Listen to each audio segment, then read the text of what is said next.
Hello there, family. What's up? I didn't see you there. What's going on, family? How you guys doing? And welcome back to another edition of Crenshaw Corner. I am your host, Sanchez Crenshaw, and as always, I am joined by the absolute best part of my day. That's me, y'all. What's up? The wind beneath my wings. The rib that completes me. What happened? You're completed. What happened? You didn't say that about my noise. I was going to let that go. It's just, you know when you got that little kid? Actually, I'm going to take it back for a moment. Do you remember one of my favorite shows? What was it? Early 2000s? Early to mid 2000s. There was a particular character. His name was Stewie. Who was Stewie? Stewart, actually. His name was Stewart. On what show?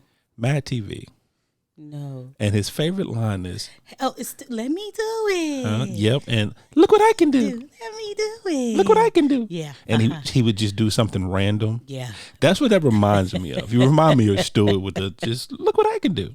So, you know, when you have that, you just look past it. Look past, you roll with it? You just roll with I it. got it. And you look past it. Yeah. Let me do it. The Laura to my Stefan. Hold on, wait. Okay, we did the we did the wings. Huh? Okay, the wind with my wings. But we missing one. The rib that completes me. And we missing one. What? I said the best part of my day. Oh, that's one of my day. Okay, great. I want to be all things. You're the apple of your eye. The apple. Come on now. Of my eye. I want to be the apple, the wind, the wings. I want to be it all. Okay, thank you. You are something right now, but it ain't. It ain't really PG. I'm just saying, I want to be it all. So, you are some things right now, but I can't really say it because this is a family-friendly program. Most of the times, we try to be Christian, so I try not to say everything to be coming into my mind. Keep it to yourself. But you are the Laura to my Stefan. Laura and Stefan. Laura. I was going to say General Hospital, but that's Laura and Luke. That's Luke and Laura, Luke and Laura. First of all, and Stefan. This one, no, for real. If you don't get this one, I'm taking your culture card away from you. Then my culture card has to go. I'm taking it away from you, though. Oh, Family Matters. Family Matters, man. I had to think about that, Laura. That's why I say if you don't get this one, I'm taking your culture card away from you. You see, when I started singing, Laura. When you started singing, we lost listeners.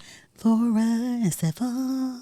And then I realized that's what it was. What is going on, family? What is going on? I am Angela Crenshaw. Guys, what is going on? What's family, up? That is my wife, family. What family, is that up? Is my wife. Come on now. Nothing much, babe. How have you been? I am doing fantastic. You doing good? You looking good? Thank you. Feeling good, looking good, being good. I don't know about being good. Being good. But you are looking good, and I'm glad you are feeling good. But we'll work on that being good later. I'm being good, everybody. I don't know what Sanchez is speaking of. Family, welcome. Hi, guys. Family, welcome to the program. Yes. Whether this is your first time listening or whether you've listened to all episodes. My goodness. Family, we thank you. Thank you guys so much, for real. And however you're listening, whether it's on iTunes, whether it's Podbean, whether it's Spotify, whether it's Amazon Music, whether it's Google Podcasts, whether it's iHeartRadio, or on our own personal website at www.theCrenshawCorner.com. We thank you so much for listening. We appreciate you coming on, guys. Seriously. For our returning family members. What's up, returners? What's up? You already know how we feel about you. We love you. Now, the question may be, I feel like sometimes the returners, we know, no Crenshaw Corner. What's up with y'all? What's up with y'all? We only missed a week. Listen, that's horrible. And then we gave no notification. That's the beef I have with the Crenshaw Corner. Well, that's the beef I have too sometimes. You know, I felt there like was no notification. I felt like that was one of our people saying that to us. But what happened is life got in the way. Life got in the way. We are still, it's not an excuse, but don't you love when people say that? Well, I ain't got an excuse, but. Then it's an excuse then says, okay? But we are still navigating the waters of you healing. Of the knee replacement. Some days are better than others. Some days are better than others. We're not even 3 months removed from you having your surgery. June 8th will be 3 months. June 8th will be 3 months. So there's still some rocky waters. We're trying to navigate. A lot of doctor's appointments, a lot of physical therapy. And to be honest, just sometimes that knee takes you out. And and that's what happened last week, family. It was simply that we were trying to navigate the waters of her healing and her treatment and getting her back, not even back to where she was, but getting her better. Because back to where she was 2.5 years of excruciating pain. Yeah. So not trying to get back there, but trying to get her to be a better version of where she was. Yeah. And that's what happened last week, family. It's just the waters. We didn't navigate the waters well. The waters got a little rocky last week. Yeah, a little crazy. Just a little crazy. Just a little crazy. But we're back. We're back today. Hi, we are guys. back today. We have an episode for you. I think we're gonna talk about some things. We do. Let's get the housekeeping out the way real quick. House cleeping, sir. Not house cleep. I like house cleeping. House cleeping. House cleeping. Once That's again, the house keeping it real. Is that what it is? You like? That was off the top of my dome. Yeah, you just made it up on the spot, but I'll give that to you. It was kind of nice, though. It was kind of nice. See, that's another thing about people don't like to clap for themselves. Sometimes you got to pat your own back. Let me snap for myself. Yes, baby. I'm sorry. Go ahead. Carry on. No, you're good. Carry on. People need to understand that patting yourself on the back is not always arrogance. Yeah. A lot of people think that when you compliment yourself or you talk about yourself or you give yourself kudos, people always want to contribute that to being arrogant or being narcissistic. It's not. Where it's not. Because sometimes you have to go to the old philosophy. If I don't praise myself, who's going to? And if I don't believe in myself. If I don't believe in myself, then who's going to? If I don't say something good about myself, then who's going to? And sometimes you just got to pat yourself on the back. Yeah. And for me personally, I ain't got time to be waiting for somebody to say I'm good, I look good, I feel good. I'm going to go ahead and do that myself. I ain't got that kind of time no more. I'm in my 50s. Yeah, because ain't nobody got time. we are a society of I want to talk good about you after you're gone. Yeah. I want to talk good about you. And not even so much as death. And family, I think we've done with the housekeeping. We just going to go right into a conversation. I'll handle the housekeeping on the back end. Get on the back end, baby. But I think and this is not necessarily a topic, but I want to stay here for a moment because I like this particular conversation. Yeah. This is a society where when you're gone, either the relationship has dissolved, the person has moved on, or the person has passed away. Yeah. Then we want to start talking about the good things. Then we want to start talking about I wish and I remember and we want to start talking about how good people were.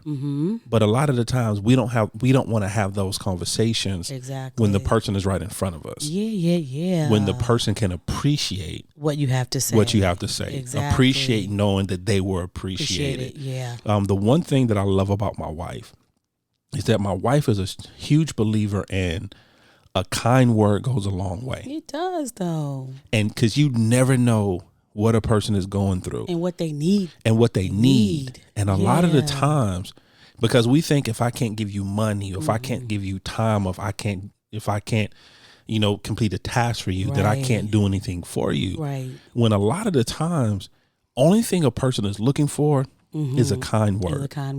Is a kind word. One of the things that I used to let you way behind the curtain. My wife and I are volunteers. We serve at our local church, and we've been at this particular local church for 11, 12 years. 11, 12 years. Yeah. 11 to 12 years. Who's counting though? Who's counting? Just having a great time. Yeah. And within that time, we've always served. Different churches refer to this different things, but volunteer, serve, whatever. So we've always been a part of volunteer teams. And one of the teams that I used to be a part of, I used to lead, were called greeters. And it's really in the name. What we do is that when you come to our church, then we're there and we're happy to see you and we hug you and we, welcome you to being there and we talk to you and we just greet you. Yeah, absolutely. And one of the things that I used to always say to my greeter team is that there is a billion plus people in this world, and you would be surprised at how many people out those billion feel unseen. Yeah. That they go about their day and they feel like, even though they're surrounded by people, even though they have interactions with people all day, and they feel like that throughout their day they're not seen, that no one pays them attention, that no one sees them, no one hears them. Yeah. And you'd be surprised at how just a kind word to a person, just a meaningful kind word where you actually stop. Yeah. You look that person in the eye and you say something kind. Yeah. And you leave it there. Yeah. You don't add anything to it. You don't take anything away. You don't take anything away from it. You just say something kind. Yeah. And you'd be amazed on what that will do for somebody. Yeah. So I don't know, that's not the topic, but we were there. And I felt like somebody needed to know that. I felt like somebody needed to hear that. Yeah. Somebody needs to hear that they're beautiful. Yeah. They are wonderful and they are fantastic. And if no one tells you today that they love you, the Crenshaws love you. And also on the flip side, too. I feel like there's people like you in the world who live by that philosophy, but the world has beaten them down. Yeah. People have told them, people have questioned their niceness. People have questioned their motives. Yeah. People have asked them, well, why are you so happy? There's nothing to be happy about. Or why are you so cheerful? There's nothing to be cheerful about. Yeah. Do you not see what's going on? Do you not know what I'm going through? My favorite is, do you not know what you going through? What you so happy for? You ain't got no reason to be happy. Don't you know your situation? I think I do because I'm in it. But the thing is, and that's once again, I'm right now giving your flowers. My grandfather used to always say, "Give me my flowers while I can still smell them. Don't wait till I'm dead. Give me my flowers while I can still smell them." Yeah. One of the wonderful thing about my wife is that no matter what she's going through, she's always happy. Yeah. No matter what she's going through, she finds the best in it. She finds joy in it. And she knows what she's going through. She knows she's in pain. She knows she's hurting. She knows the situation's not working out properly. Or maybe she's being disappointed, or maybe an expectation. Maybe she has an unmet expectation. But even with that, she finds a way to find a joy in that situation. She finds a way to still deliver a kind word. She finds a way to still be happy. And I need people to understand, because my wife is not the only person like that in this world. And for the individuals who are like that, who can still find the joy in a bad situation, who, even though, and family, you know by now I'm a metaphor person and I'm a visual person, even the person that can find the rainbow in the dark clouds, those people are treasures. And I need you to understand, if you're that person, stop listening to the negative people that's telling you need to change. The world needs more people like you. The world needs more positive people. The world needs more people who could look at a situation, no matter how bad it is, and still find some good some joy that can come out, and still find some joy. And still find some joy. So for the individuals in this world, male or female, who are like that, that are able to find that joy, but right now you feel like that you're being beaten down, or you feel like that you're being pressured into changing, or the people around you who say they love you, or are trying to get you to look at life a different way, or trying to get you to come to their side. The Crenshaws are here to tell you, don't you dare change. Don't do that. We need you. We need you. We need you. The world needs you. Yes, your friend group needs you. Your family needs you. Your coworkers need you. Your clients need you. Whatever walk of life you're in, you are needed. Right. That light that you bring, it needs to shine. And I don't even know how we got there, but hey. You know what? Everything that we do is purposeful. So I believe that that's something that needed to be said. It's one of our family members out there that needed to hear that today. And be like, ooh, thank you so much. Keep being that light. So keep being the light. So listen. So, babe, what you got for me? Hey. So, we've been doing, we first did I don't know what happened, but the last two that we've done, people have been like, girl, you and Sanchez. We did the first one we did about the and the okay, what is it called? What was the cost of doing business? The cost of doing business. The cost of saying yes. Then we did the second one was the cost, not the cost of saying yes, but we talked about the fact that how do you, once you say yes and maybe you change something happened, you have to say no. How do you handle that? It was basically if your no. If your yes has to become a no. And how do you handle that? And that struck a chord with so many people. So many people called me, was like, had I heard that before I said yes to this? Had I thought about that before I did this? And, and it was so cool. So I was like, you know what? Because almost those two things was almost like a self-care. I think the cost of doing business, and the other one. Really quick. It was episode. So if you haven't had a chance to listen to it, just going to do a little self-plugging real quick. If you have not listened to kind of the start of this particular series, it'll be the series about how. But episode 177, which is, that number is crazy to even say that. We have episode 177. Anyway, just let that sink in for a second. Control. The cost of doing business. And then the follow-up episode to that, which was episode 178, which was you don't have to like it.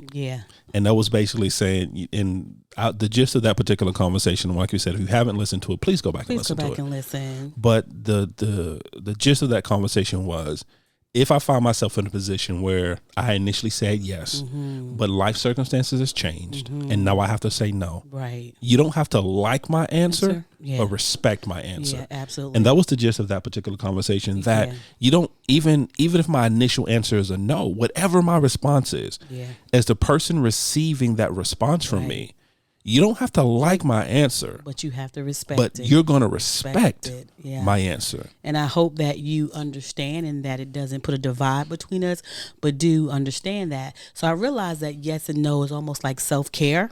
Right. They are. And we have to be very mindful how we take care of ourselves. Right. So when that came about, we started thinking about, okay, we started talking about a whole bunch of stuff, but then I got this thought about rest. I love your thoughts because your mind is beautiful. Thank y'all. You're welcome. I couldn't live in your mind, but your mind really? I couldn't at all. So I started thinking about another self-care thing, which is the power of rest.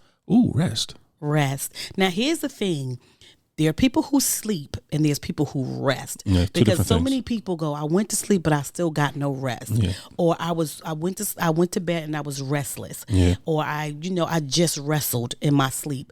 And so I was just thinking about it. I was like, you know what? I want to talk about that for a few minutes. Okay. And the reason why I want to talk about it is because, listen, okay, there was a question, between two podcasters that I listen to.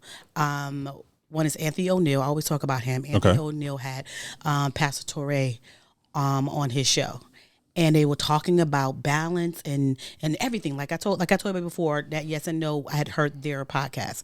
And so they were talking about yes and no and everything like that. But one thing that Pastor Torre had said was, and I hope I'm saying it right, and if I'm not, Pastor, I apologize. He was talking about the fact that he takes 3 or 4 days to go away by himself to rest. He's married. Yes, he's married. He has a wife. Married. He has a wife. And his wife allows him, like he allows her, or they do it together, however you guys want to say it, to go 3 days or 4 days or how many ever days by themselves to rest, embrace. And so many people could not wrap their brain around that. Like, why do you need to go by yourself to do that for 3? Do you really need 3 or 4 days or a week to do that? Or why does she need to do that? And I just want to talk about that with you. We're going to start with that and then we'll move a little bit further into rest. Okay. But what's your thoughts on that? Because of course we didn't discuss it, but what's your thoughts on that though? Well, let me back up just for a second because something you said, because a lot of people get these two concepts confused. Sleep and rest. They think just because they slept, they rest, and it's two total different things. It's synonymous. You can sleep and never rest. I'm that person. I go to sleep every night. I never rest. Never wake up feeling well rested. Never wake up feeling rested. The last time I did, it was about 2 or 3 years ago. Anniversary about 2 or 3 years ago. We went to Asheville. Was that last? That wasn't last because it was before the pandemic. It was before the pandemic. So it's like 2 or 3 years ago. But anyway, I like that concept. I actually do. I understand why people have an issue with it. I don't agree why people have an issue with it, but I understand. But I love that concept. That because as an adult, we need a break. Yeah. We need a break. We need a break from life. Right. I think what happens when people don't realize when you're being there's one thing about being an adult in age, and there's another thing about being an active, effective adult. If you're an active, effective adult, you have responsibilities. Right. You actually live up to your responsibilities. Your word is good. Right. If you tell somebody you're going to do something, you follow through on it. Being that type of adult, especially as a husband, a father, whether you're a pastor or a construction worker, right? There's responsibilities you have, and just being able to step away and decompress. Right. I love that concept because there's so many adults that need to decompress. Yeah. And have a right to go away from all things for 3 or 4 days and just rest. And just be. And just rest. And here's the thing, not just sleep rest, but rest in their mind, rest in their spirit, rest in their soul. Rest in their soul. Connecting with themselves. Maybe looking to see what is it that I really need to do. I think a lot of people have a hard time with it because I think, and honestly, especially when you're married, when you go to your spouse and tell them something like that, you take it personal. The other spouse say, like, okay, so but why you got to go away for 4 days? And like, what did I do? Why you got to be away from from me. So what you're saying is you need a break from me? Right. You need a break from you and your children, or, like, we can't do this together. And it just really has nothing to do with any of that. But I think the first thing that we do when you hear that is it's personal. Like, it's me. It's the family. You run away from me. You run away from the kids, your responsibility, and blah, blah, blah, blah, blah. And I think that's where the communication comes in at. And you sit down and you have that real conversation ahead of time. That this has nothing to do with you. I love you, but I got the love on me right now. Yeah, because with that, can we talk about the elephant in the room just for a moment? What's the elephant in the room? The elephant in the room that most married couples, they don't want to discuss is that within most marriages, there's selfishness in most marriages. Yeah. And because, yes, I love you. Yeah. Yes, I'll do anything for you. Yeah, absolutely. But the majority of it is what you do for me. Okay. What you give me. Right. How you complete me in a certain, and not in the whole Jerry Maguire, you complete me aspect. No, not talking about that. That just told people up when they heard that. But go ahead. But I'm talking about in the aspect of what I need from you. Right. And so, and a lot of married couples don't want to give that up because once again, if you leave for 3 days, then what am I going to do? Yeah. How am I going to handle all the responsibilities? You're leaving me with the kids. You're leaving me with the house. You're leaving me with everything. What am I supposed to do? Do I not deserve to have some time away myself? Yeah. Do I not deserve a break? Right. How do you get a break? Right. Do I not deserve it? Yeah. Do I not contribute as much as you do? Do I not work as hard? Yeah. And we go through all these I statements, and that's what happens in a lot of marriages is that when a husband and or wife approaches their spouse with a quote unquote far out concept, once a month, once a quarter, whatever, I'm gonna go away for 3 days, just me. Yeah. We start going through all these I statements. Yeah. I. Yeah. And never once do we stop and ask ourselves, hold on for a moment. If the person that's dedicated their life to me, do everything. They do everything for me and this family. And that's vice versa with his husband or the wife. Yeah. They do everything for this family. They sacrifice everything for this family. Yeah. They're here for this family. Yeah. They're at Little League games. They're at PTA meetings. They work all day, yet they still come home and cook. They work all day, yet they still come home and do homework. They work all day, yet they still go to meetings at night. Yeah. And if they're coming to me telling me that they need a break, hold up, let's talk. What's going on? Let's have a conversation. What are you going through? What's going on? What's overwhelming you? If we would have more of those conversations, instead of having those I conversation, have those we or you conversations, and you ask the person, well, what's going on with you? What's going on in you? Right. I don't think people will have so much issue with that concept. But that's just me. And understanding also that sometimes don't have to be nothing going on with me. I need a break. Yeah. I just need a break. I think another thing in reference to it too is it's a trust factor. Yeah. Do you trust your spouse? Do you trust your significant other? Because most people be like, if you say I'm going to go away for 2 days with the boys, they're like, all right, you have a good time. You know what I'm saying? Right. You going out with the girls, have a good time. But now you're saying something totally different and so foreign. So you're saying you by yourself. With nobody to spy on you. Nobody to go with you. With nobody to report back to me what you're doing. Right? If that becomes an issue, then that's a trust issue. Yeah. And that's something you really have to talk about. Do you not trust each other? Because I do believe that it works so well because the same way, like you said, once a quarter, once a month, whatever. Right. No one's gonna do that once a month, but once a quarter, whatever. You should sit down and y'all both should have the right to do that. That might be something you want to input into your marriage. Like, you know what? Once a quarter, Friday, Saturday, Sunday's mine. It could still be in the same state or city, but I'm going to go away. Yeah. I'm going to unplug. I'm going to spend time because I want to come back and give you the best me. I want to give you a better version of me. And when I go away by myself and spend time with myself and become in tune with myself and spend time with God, I can do that for you.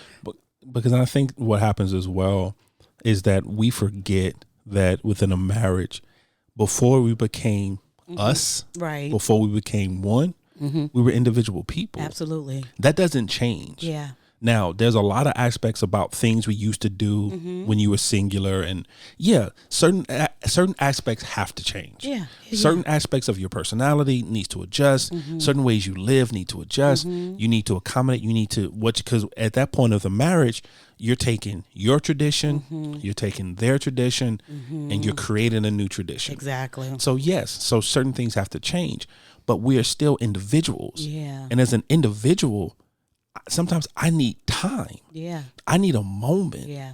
Because once again, life, being an adult sucks. You kill me with that. It does. Being an adult sucks. And I don't think anybody really prepares you to be an actual adult. Yeah. Well, you know, we as human beings, we want to rush into everything. We do. So when we're in our 20s, we want to rush right into adulthood. But I want to say this to you. Talk to me. What's up? It becomes an issue if you yourself or your spouse don't know how to be quiet, whether you go away or not. Yeah. If you don't know how to spend a quiet time with yourself, period. You don't know how to be with you. You be with you. You see what I'm saying? So it becomes a foreign language if you don't know how to sit right with yourself and be quiet and close your eyes and just be.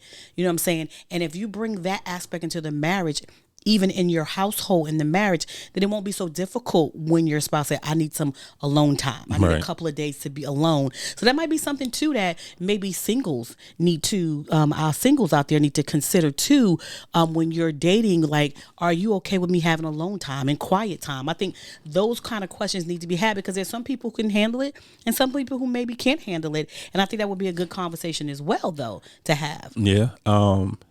If selfishness is the elephant in the room, and I'm going to refer that to the Dumbo. Mm-hmm. That's the selfishness is the Dumbo in the room. Mm-hmm. The woolly mammoth in the room that nobody really likes talking about is that word you just used, and trust. Trust. We don't like having that conversation, even though we're in a marriage, even though we're in a union, even though we went before God and said, this is the person that you've entrusted to me, and this is the person I must spend the rest of my life with. Right. We don't like having those conversations, but I love you, but I don't know if I fully trust you. Yeah.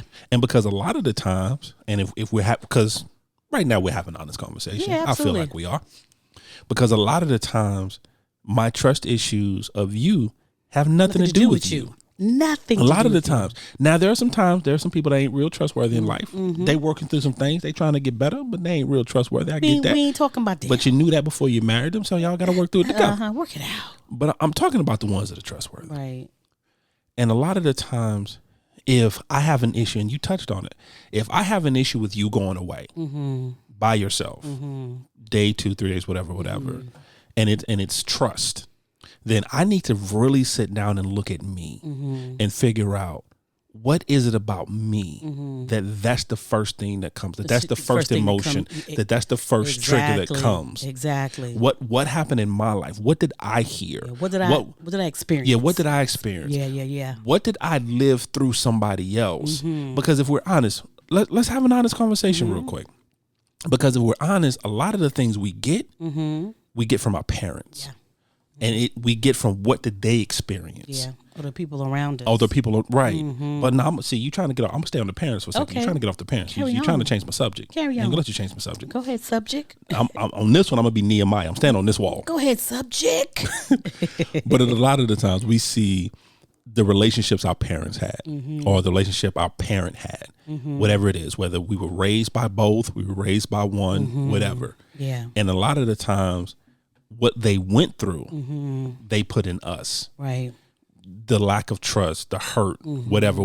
Yeah. And then they put it in us. And now then we grow up and now we're in a relationship. And even though our spouse has never done anything to us, we find it hard to trust them. Yeah. We find it hard to truly, I love them, but I don't know if I can honestly say 100% in my soul if I truly believe that they will never hurt me, or if I truly believe they would never cheat on me. Yeah. I think it's not that they won't. I think they just ain't had the right opportunity. All the foolishness. Yeah, but given the right opportunity, they'll go cheat. Well, and if I let you go by yourself somewhere for 2 or 3 days, when me not there, that's the opportunity. What that is called couples counseling. Yeah. That's what that's called. Because I think that you need the rest. You need to regroup. You need the time. You need to sit. You need to be quiet. The reason why you were able to sleep in Asheville is because we totally unplugged from children, family, foes, jobs, anything that's over the F. You know what I'm saying? All of it. I turned my job phone. I turned my job phone off. All of it. And just said, I need time to regroup and just sip some coffee. just sit here. I don't want to have to answer questions and make decisions or any of that. I just want to be, and you have the opportunity to do that. Yeah. But here's another thing in reference to that. It is a choice to want to be quiet. It is a choice to want to be alone with yourself. And a lot of people don't want to do that. So we need to just consider that. Another thing that you need to set in reference to rest is resting from the world. Right. And what I mean by that, resting from your phone, resting from media and social media, and the news and all these other things, like giving your brain a break and a rest from that. I call it fasting from those things.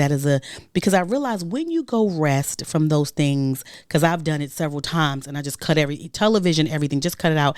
And I began to really just hear my thoughts, and I had great ideas that wasn't they wasn't muffled anymore. Right. I was able to concentrate and really pinpoint the ideas that came to me. There's some wisdom to being quiet and taking away social media and TV and all those things. There's a lot of wisdom that you could get in those areas. So for me, it's a fasting process, but it allowed my brain to rest, because your brain is on so much and it's absorbing so much information. Yeah. You have to rest your brain. I had the privilege of having a conversation with a young lady. Mm-hmm. She's once again going back to us serving with our church. Mm-hmm. She's one of my coordinators. Mm-hmm. And we were having, and she's a therapist. Mm-hmm. She's a licensed practical therapist. Right. And we were just having a conversation, kind of along the same vein. Mm-hmm. And one thing that I had said, and she confirmed, even though I'm not a therapist, I just play one on the radio, is that a lot of our problems, and once again talking about rest, a lot of the issues that we face as human beings, and why we're not able to rest mentally, emotionally, physically, we're not able to rest, is because we spend so much of our day allowing so much information to just come in, and just allowing information to just soak and just, yes, ma'am? That word right there. What? Allow. Keep going. I'm sorry. I wanted to just say that. You just allow so much to inundate us. Yeah. Where even though there's still so much of the human brain that we still don't understand and still don't have a grasp of. Yeah. The human brain was not built to have all this information inundate us so quickly.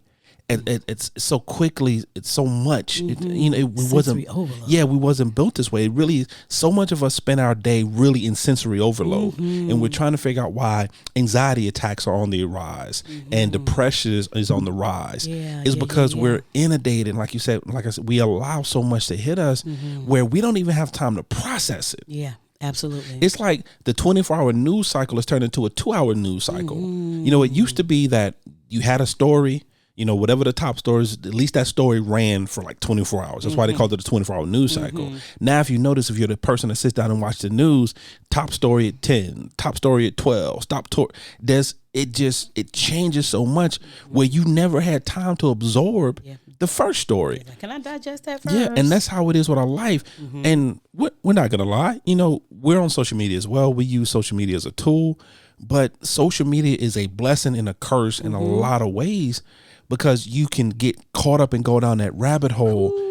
And something that was quote unquote built for enjoyment, just to see what's going on in the world, it took a turn, because now you spend your time, well, I'm not as thin as this person. I don't have as much money as this person. This person is everywhere. They're always on a trip. They're always traveling. I don't get to go anywhere. Oh, look at their relationship. They seem so happy. But you don't know what it took to get that. I go back to something our pastor said one time. He was like, I put these pictures on social media. I think it was a Christmas photo of him and the family. And we put this beautiful picture on social media, to show you our happy family.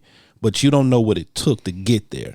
You don't know that just 30 seconds before the flash went off, I'm having to strangle one of my sons to get him in place. I'm having to wrangle in my daughter. My wife is yelling at the other son, but you don't see that part of it.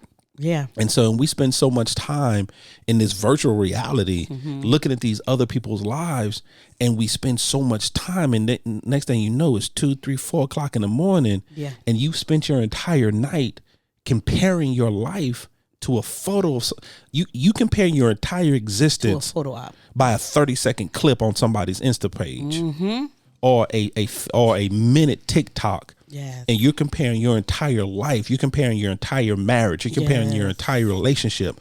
You're comparing your entire finances by somebody else's 30-second clip. Yeah. Or somebody else's 2-second photo. You have to be so super careful. You have to take those things away, because I love the word that you said was allow. Right. You allowing yourself to get that. You have to be careful what you allow into your eyes, in your ears, and what you speak out your mouth. The Bible says guard your heart. Guard your heart. And so you have to be careful. So sometimes, again, I call it fasting, but sometimes you have just got to walk away from those things for a while and be like, okay, I'm done. The next thing you got to understand too, when it comes to resting heals your body. For me personally, I'm just being very transparent. I don't know because I did not rest well. Right. Because so much was on my mind, and I'm concentrating on all the physical therapy, and I want to get better fast. I want to get better fast. You hear that? So I'm trying to do all these things because I want to get back to my stuff. I want to get back to work. I want to get back to doing this and that. And I think that me not resting well, I'll say I know for sure, because doctors and everybody always say, even the couple of things that I've spoken to, physical therapy and doctors, one of the things they tell you all the time is make sure that you're sleeping. Yeah. Make sure that you're resting. And I don't think I got adequate rest. Like I know I didn't get adequate rest like I should, so I could go through the healing, allowing my body to heal from what happened, right? Because that was a shock to my body. That was trauma. Yeah, your body went through trauma. So not allowing my body to lay down and rest. Even before this surgery, I'm not a person who takes naps and rest. Right. I know if anyone saw it on Instagram where I put, okay, sis, take a nap. I have to tell myself now to take a nap like I'm in kindergarten. No, like, no, what, daycare.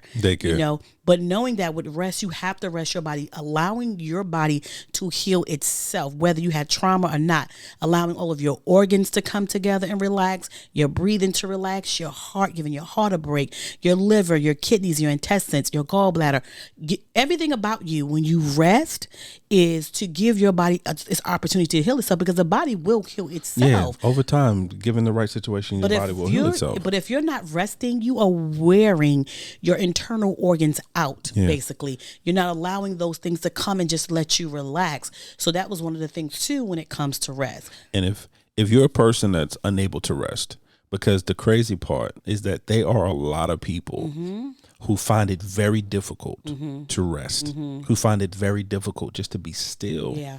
And you have to ask yourself, how did I get that? What was the turning point in my life that made me so uncomfortable with resting, that made me so uncomfortable with sitting down? Right. And I came across a young lady who said something. I said this to you before, babe. And she was like, am I the only one that as a child that before you could do anything, before you could go play, before you could watch TV, before you could relax, before you could sit down anywhere, there was a list of chores that you had to get done before you could, or there was always a list of stuff that you had to get done before you could sit down. And now, am I the only adult that I'm not able to rest because I always have something hanging over my head?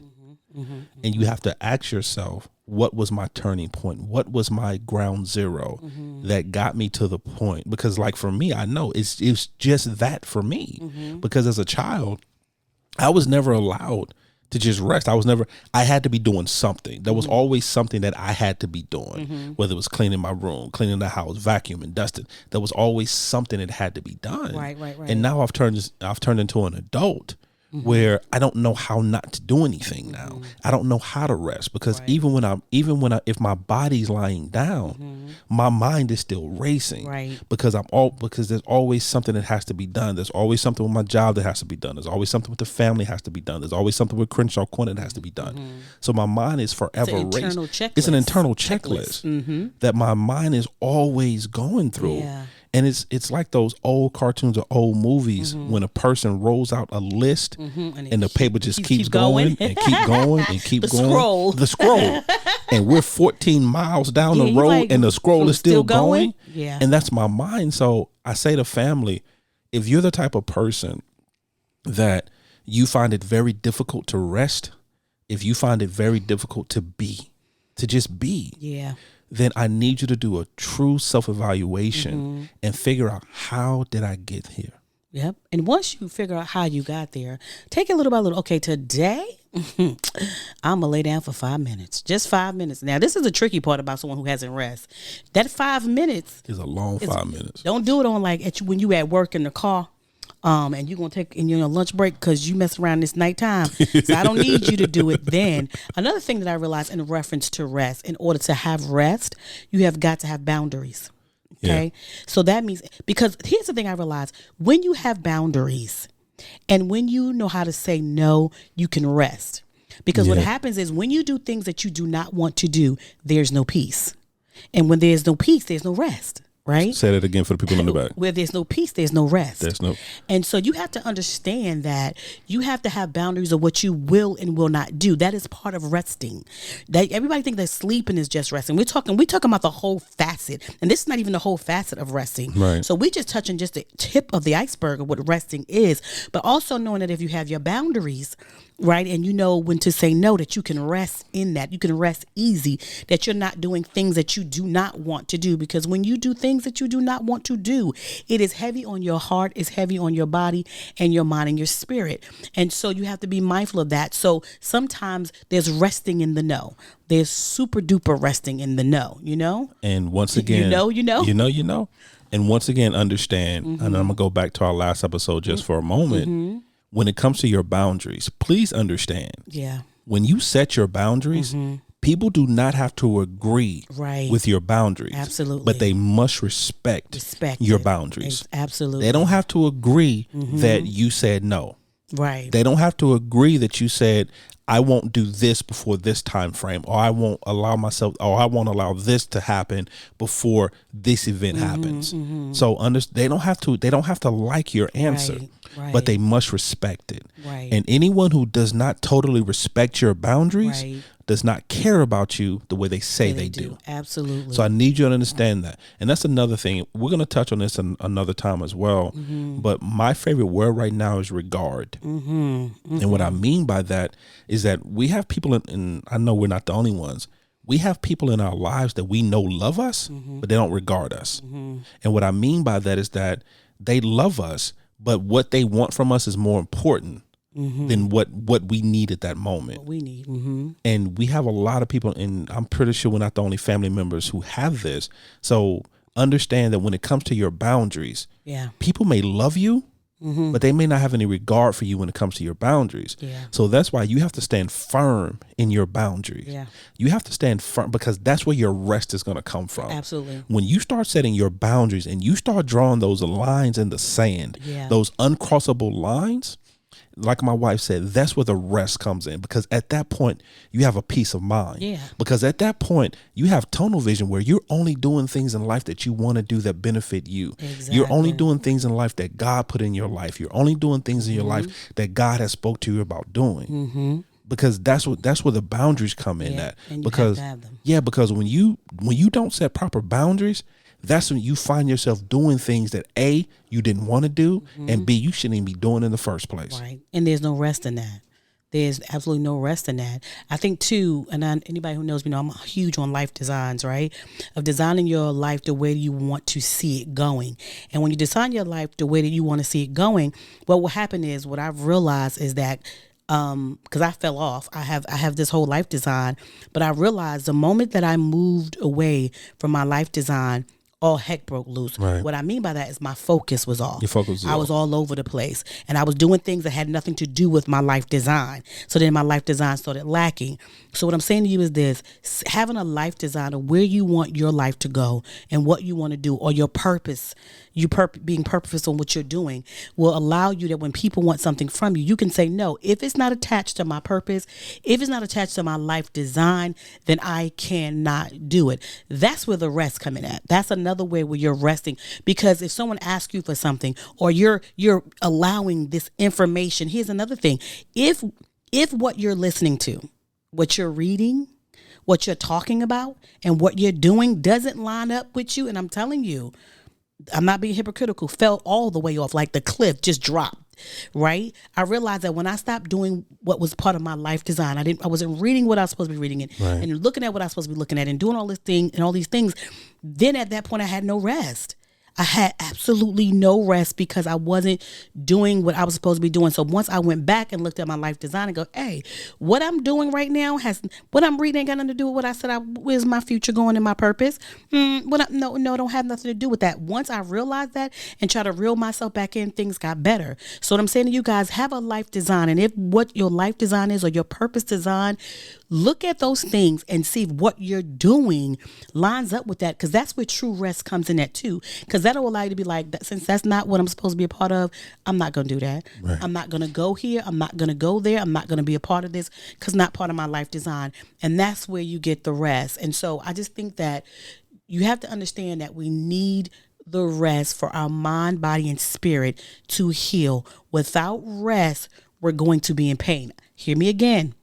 Not just physical pain, but without rest, we're going to be in pain, period. That's what I believe. Believe what you want to believe. This is what I know for sure. This is my experience, basically. Yeah. Yes, sir. That's what I got to say, baby. I think that's a good place to stop. That's a stop, yeah. I feel good about it. You feel good? I feel good about it. Yeah. Was that your final, or do you have a final thought? Rest. I think my final thought is rest. Seriously. Okay. Rest and learn how to be by yourself and allow your spouse the space to be by themselves and rest. If you have a spouse like mine that don't know how to do that, then you need to talk to them about that and say, hey, I need you to incorporate. I've been getting Sanchez to try to go to a hotel. I'd be like, baby, go to the hotel. I'll pay for the hotel. I got stuff to do. I'll be like, baby, go here, go here, go here. He's so super duper hard headed, but I'm gonna keep going until he does it. You know, he'll do stuff like if I send him to a massage, he'll do it. I send him to get a manicure and a pedicure, he'll do it. But if I can just get him in a hotel by himself, just him and the Lord. That's it. Just me and the Lord. Just you and the Lord. So I'm working on that, guys. I keep y'all posted, okay? I keep you posted. My final thought is going to be, I want to touch on kind of my last thought I just had. Mm-hmm. Family, if you have never set your boundaries, set your boundaries. Mm-hmm. Because if you're a person that needs rest, if you're a person that struggles with being, a lot of it comes because you have not set your personal boundaries. Mm-hmm. Because you're allowed to be taken, as my mother used to say growing up, you just to and fro. You know, you're just out here wandering to and fro. I can hear mommy voice saying that too. Hey, Mama Linda. Do not be afraid to set your boundaries. Mm-hmm. And the people that truly love you and the people that truly have a regard for you will understand. Yeah. They will understand and they will respect. Yeah. And then once again, you don't have to like it. Yeah. But you're going to respect it. I got something else to I know say. You did. Come on, baby. What you got? First of all, the first thing is realize that you deserve it. Okay, so I should have turned your mic off. I should have turned your mic off. On side, you really, really deserve it. You really deserve it. You deserve it. You deserve it. You deserve it. And the second thing, if you're a parent, you are showing your children. That's a legacy of rest. Yeah. You're showing your children what rest look like and that they deserve it and they have a right to go away and be quiet and have alone time and show them how to do it. Sometimes we have to show our children what to do. Trust me, even if you think they're not watching, they're watching. Right? And so just be mindful of that. Yeah. And not confusing laziness with rest. Exactly. Two totally different things. So family, we're going to end it there. Family, we love you. Gosh, we love you guys so much. We thank you for listening. However you're listening, whether it's on iTunes, whether it's Podbean, whether it's Spotify, whether it's Amazon Music, whether it's Google Podcasts, whether it's iHeartRadio, or on our own personal website at www.thecrenshawcorner.com. We consider ourselves an interactive podcast, which means we can be found on the socials. We're on Instagram, we're on Facebook, we're on TikTok and YouTube. Y'all pray for us on this old TikTok thing, y'all. We getting better. We trying to get better. Ooh, baby TikTok. steps. Baby steps. All under Crenshaw Corner, or all under The Crenshaw Corner. Come on now. And then you can email us at any time at thecrenshawcorner@gmail.com. Once again, thecrenshawcorner@gmail.com. Hello. And as always, family, welcome to our journey. We love you guys. Bye.